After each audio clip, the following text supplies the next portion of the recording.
Hi everyone, I'm Kevin Elson, and here's a look at what is going on this week in the news. We begin with news from Brazil.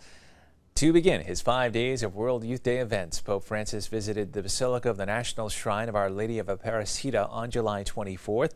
The shrine symbolizes one of the Pope's most important experiences as a member of the Latin American Bishops' Council when he spent a month in Aparecida in 2007. The Pope spoke during his homily about his role as head of the committee that drafted the gathering's final document on evangelizing the continent anew. During his visit to the shrine, he entrusted World Youth Day to Mary's maternal protection. He also challenged devout Catholics to give the young people things that the world cannot: faith and values. Pope Francis used a copy of the statue of Our Lady of Aparecida to give the final blessing and to bless the tens of thousands of pilgrims outside the shrine. More news now from Rio, with over 1 million youths joining together for World Youth Day in Rio de Janeiro. Catholic News Service spoke with Cardinal Timothy Dolan of New York, who is in Rio, about why he thinks World Youth Day matters. Well, there's no doubt about it. Some are here for a party, some are here to go to Brazil, some are here for what you might call natural reasons. But the cynic in me has learned from experience that these things work. These work, and I've been going since Denver. And it's not easy. You know, now I'm 63, I'm hardly eligible for World Youth Day anymore. It's tough to get here.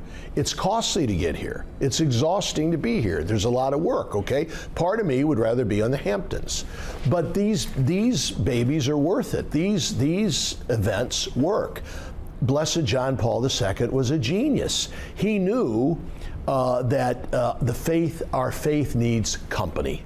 Okay, he knew from Poland that once you get people together in an experience that he called solidarity, magic happens.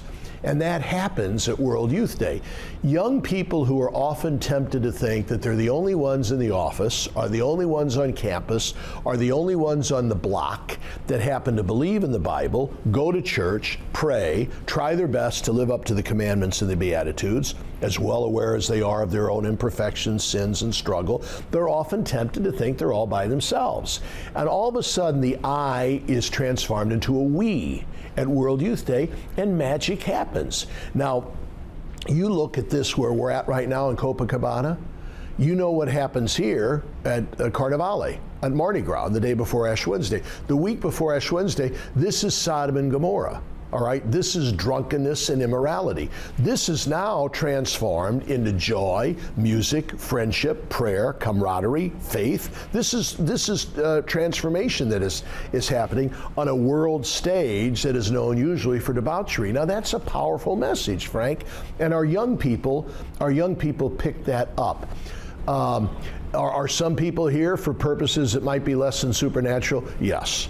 But I tell you, when you're in an auditorium like I was this morning with close to 3,000 young people who are flattering me by being attentive to every word, who ask the most insightful questions, who are lined up for the sacrament of reconciliation, who are extraordinarily joyful, participative, yet reverent in Mass, you say, this is working.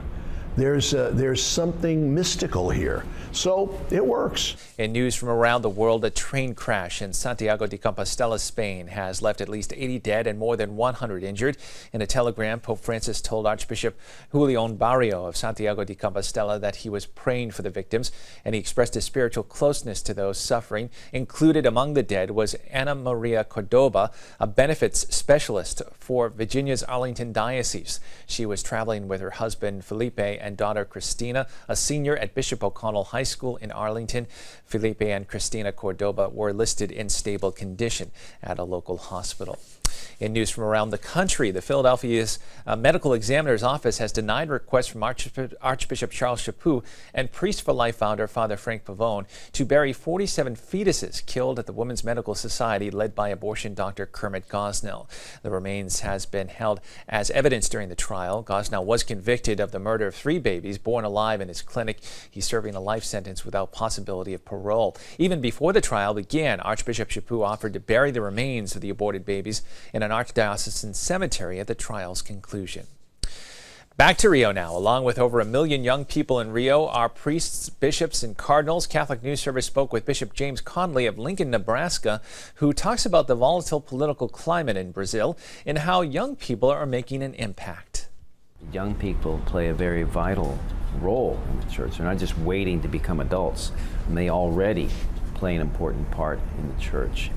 We had a reception with the General Consul of the United States to Brazil here in Rio, and the ambassador, Shannon, showed up, and I had a conversation with him, and it was interesting talking about the demonstrations here in Rio and how they've been primarily led by young people. And he said it's not a bad thing. I mean, he said the violence is horrible and he condemned that, but the fact that young people are sort of taking their rightful role in this society and culture, making the older people who, you know, one of the principal issues here is corruption in the government. Young people standing up and saying, you know, we're not going to tolerate this, having a voice for the first time. And that's been very interesting to me. The young people of this city, let's say the young people who have been involved in these demonstrations, they're going to be, I think, energized by, you know, this couple million young people coming to their city for a different reason, you know, for faith. Maybe they're going to join in and celebrate the purpose of this event. And that is all the information we have for you this time. I'm Kevin Nelson. Don't forget, you can keep up to date on Catholic news throughout the week with Catholic Newsbreak right here on the Catholic TV network.